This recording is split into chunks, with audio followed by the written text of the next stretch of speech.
Hey everyone, welcome to another video. Today I'll be sharing with you the important role that prayer plays when you're job hunting. You really have to pray. This is not something that you can just wing just because you have good credentials or you come from a good school. Now, while those things do matter and they are factors that contribute to your hireability, you have to ask for the Lord's guidance and direction. The reason I'm sharing this is because I also went through times of not seeking the Lord. I just went on, I took the plunge, and I really didn't pray or wait for the Lord's go signal. I didn't consult with Him. I just relied on my own wisdom. I'm always reminded of the importance of really seeking the Lord whenever I study the book of Joshua. There was a point wherein they were in the beginning stages of conquering Canaan when they relied on their own wisdom and strategy, and they didn't seek the Lord. It was after their victory in Jericho. They were about to conquur Ai or Ai. They didn't consult with God. Other than that, one of the Israelites disobeyed the Lord's command to not take for himself any of the spoils. All the silver, gold, vessels of bronze, and iron from Jericho were sacred to the Lord and should go into the treasury of the Lord. But Achan took a Babylonian garment for himself. He also took some gold and silver. So there was one who deliberately disobeyed. Had the Israelites sought the Lord before going into battle, I'm just thinking the Lord would have told them that they had to deal with the sin first before going into battle, and then the Lord would have given them the direction from there. Pero ayun, sumugod sila and they lost some men. Of course, they cried out to God and God told Joshua what was wrong. I shared that because for me, it's a very good reminder and an example of what can happen when we don't seek the Lord and we just rely on our own wisdom. I experienced this myself. I relied on my own wisdom and I didn't seek the Lord that much in prayer when I was waiting for the next available job.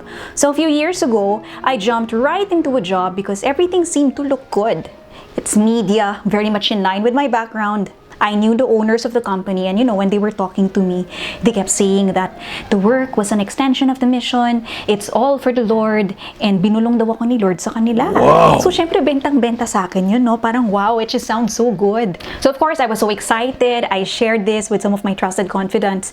And you know what? They warned me.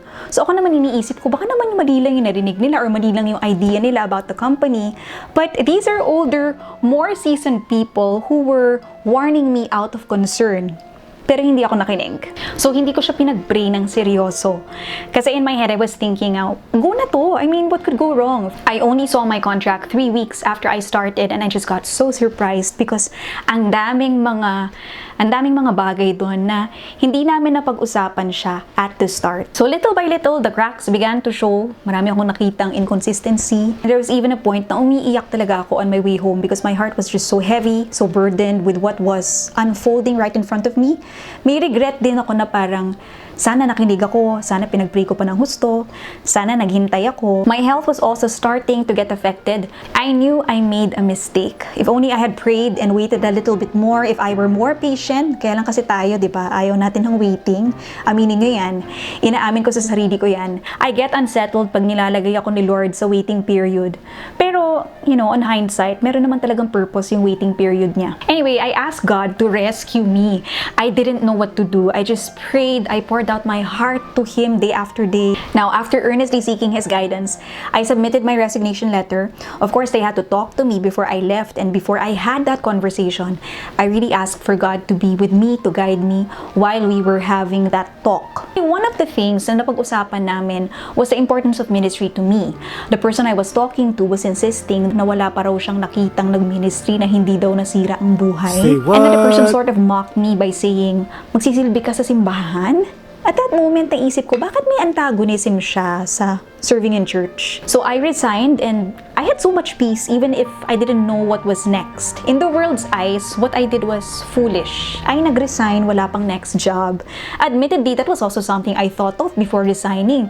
But iba na talaga yung heavy burden in my heart. The Lord provided a way out and I trusted Him. And interestingly, when people found out I was no longer connected, several came up to me and affirmed my leaving. A pastor's wife even said, when I mentioned to her daw na I was in the company, mean, she felt really sad, but she didn't want to burst my bubble and talk about her experience with them. But she really prayed for my protection. And that's definitely an unforgettable experience. And it really cemented in me yung importance of seeking God and really praying before taking the plunge.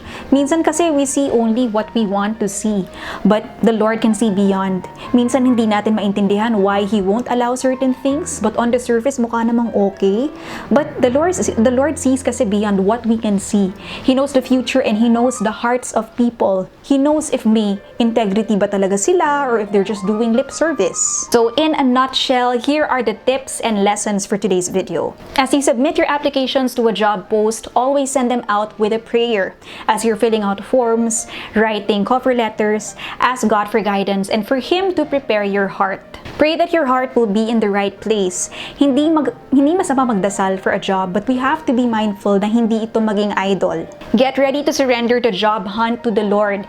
When I was job hunting, I sent a lot of applications and I didn't know which companies would call me up for an interview. I was happy pagkatitawagan nila ako. Tapos there was also a time na halos sabay-sabay tumawag yung mga companies.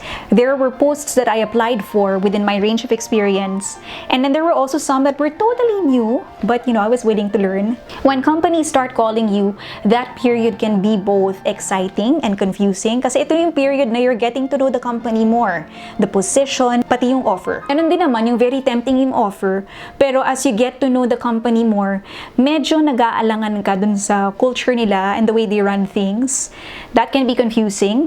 So how did I surrender? Sabi ko nun kay Lord, at this point, I'm thankful for all of these interviews, but I'm confused. Kahit ang hirap ng prayer na to, sabi ko sa Kanya, Lord, would you close opportunities that are not in line with your will? At that time, I was interviewed for a reporter job, for a segment producer role, and for corporate communications. Paano kung sinara ni Lord lahat yun? That means I'm back to square one, and I should continue waiting for the other companies to call me back. So surrender talaga. Kasi diba, it's just so easy to say, Lord, I'll just take na lang whatever is the first to make an offer. Pero at that time, that was not what He was teaching me. When I surrendered, nagsarado nga si Lord ng opportunities. Pero later ko na lang nalaman why He closed those doors. O diba, nag-level up na ako from my mishap. Achieve! Remember my first kwento, yung hindi ako gano'ng nagpe-pray, hindi ako nag-seek kay Lord. Ito naman, sa experience na to, I learned to surrender the job hunt. Not surrender na give up, but to surrender, do my part, and leave the results with Him because it is He who knows what is best. Get ready to be led outside of your comfort zone. Minsan kasi we feel like, oh, ito lang yung alam ko, this is my world. But the Lord may lead you to a job that is outside what you're familiar with. Is it punishment? No, it may be growth, skill building. It may be He has a role for you to play there, but get ready for learning curves. Pray that you end up in a place where you can glorify the Lord and be a testament for Him. That means putting on humility. Hindi yung tipong, I need to work there because I deserve it, because I'm good and dahil kailangan ko ng trabaho. When you apply for work, remember you're presenting your credentials and experience. What can you bring to the company? How can you serve them? So there you go. I hope the stories and tips were helpful for you. If you're looking for work and you're in the waiting season, it can be very unsettling. Been there, done that. But never lose your connection and communication with the Lord. One book that ministered to me during my waiting season was God, Where Are You? This one by John Bevere. It talks about being in the waiting season. When you're in the waiting season, it's like you're walking through the wilderness. You feel like God has put you on the shelf and you don't know when that wilderness season will end. I learned from this book that seasons of waiting are necessary because that's when the Lord prepares us and He also uses that season to discipline and mold us. Minsan kasi in the thick of things, in busyness, we don't have the time to intently listen to Him. Baka may sinasabi na pala siya sa'yo, pero hindi mo nadidinig, sinasabi mo, Lord, busy ako. Baka may kinokorek siya sa character mo pero hindi mo siya pinapansin kasi lagi mong sinasabi, Lord, I'm busy. So recap, what are the lessons we've learned so far? Pray as you send out your job applications. Pray that your heart would be in the right place, that you don't make an idol out of the job. Get ready to surrender the job hunt to the Lord. Get ready to be led outside of your comfort zone. Pray that you end up in a place where you can glorify the Lord and be a testament for Him. I'll see you guys in the next video. As always, be teachable, keep learning, and always be humble.